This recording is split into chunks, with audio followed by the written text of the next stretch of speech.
আজকে বাড়িতে দেখলাম অল্প কিছুটা পনির রয়েছে। আর সত্যি কথা বলতে একটু অন্যরকম খেতে ইচ্ছে করে। সবসময় পনিরের এটা যে তরকারিগুলো খেয়ে আসছি ওটা আর ভাল লাগছে না। তো রাতে হঠাৎ করে তাই জন্য মনে হলো। আর মা অনেক দিন থেকে বলছে যে অনেক দিন এগরোল খাওয়া হয়নি। তো এটা সত্যি আমাদের বাড়িতে অনেক দিন এটা ওটা রান্নার মধ্যে এগরোলটা আর হয় না। তো তখন আমি ভাবলাম যে ঠিক আছে চলো তাহলে আজকে এগ পনির রোল খাওয়া যাক। তো তার জন্য আমি এখানে দেখো পনিরটাকে একটু ম্যারিনেট করে নিচ্ছি। নুন, লঙ্কা গুঁড়ো, একটু হলুদ গুঁড়ো, একটু গোলমরিচ, একটু টক দই, আর যেটা দেব হচ্ছে আমার স্পেশাল মশলা, সেটা হচ্ছে যে সানরাইজের চানা মশলা। আর এটা খানিকটা তন্দুরি গন্ধটা আনে। আর সত্যি কথা বলতে তোমাদেরকে আমি আগে অনেকবার বলেছি যে এই চানা মশলাটা তোমরা ট্রাই করো, তন্দুরি মশলার বদলে দারুণ স্মেল পাবে একটা। আর তারপর একটু লেবু দিলাম, লেবু দিয়ে ভালো করে মিক্সড করে একটু রেখে তারপর দেখো এয়ার ফ্রায়ারে দিয়ে দিলাম।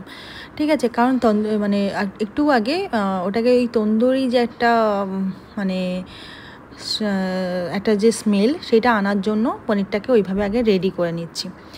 তো এয়ার ফ্রায়ারে আমি ওটাকে যে টেম্পারেচারে দিলাম সেটা তোমাদের সাথে শেয়ার করলাম।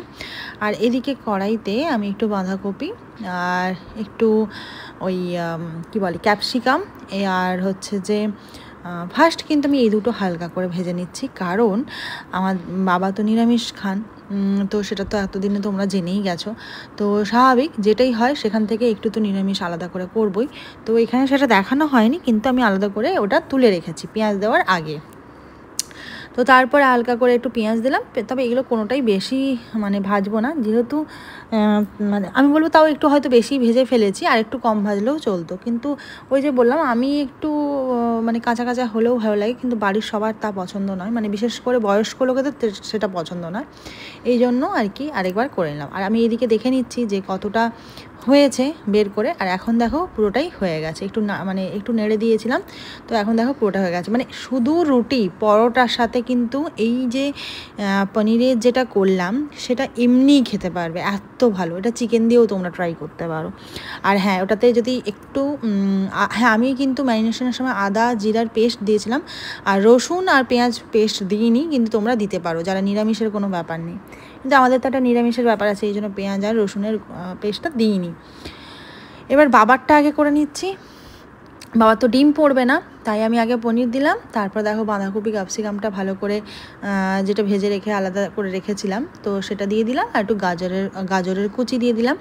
এরপর এটাকে ভালো করে একটু সস আর হ্যাঁ কাঁচা লঙ্কা তো মাস্ট দিতেই হবে, কারণ আমরা প্রত্যেকেই ভীষণ ঝাল খেতে পছন্দ করি।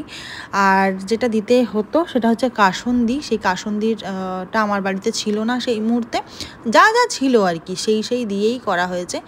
আর একটু কাগজ ম্যানেজ করেছি আমি, দেখো, নাহলে কি আর রোল ভালো লাগে। তো যাই হোক করে এরকম মুড়ে নিয়েছি। আমি তো একদম প্রফেশনাল নই, যতটা পেরেছি আর কি।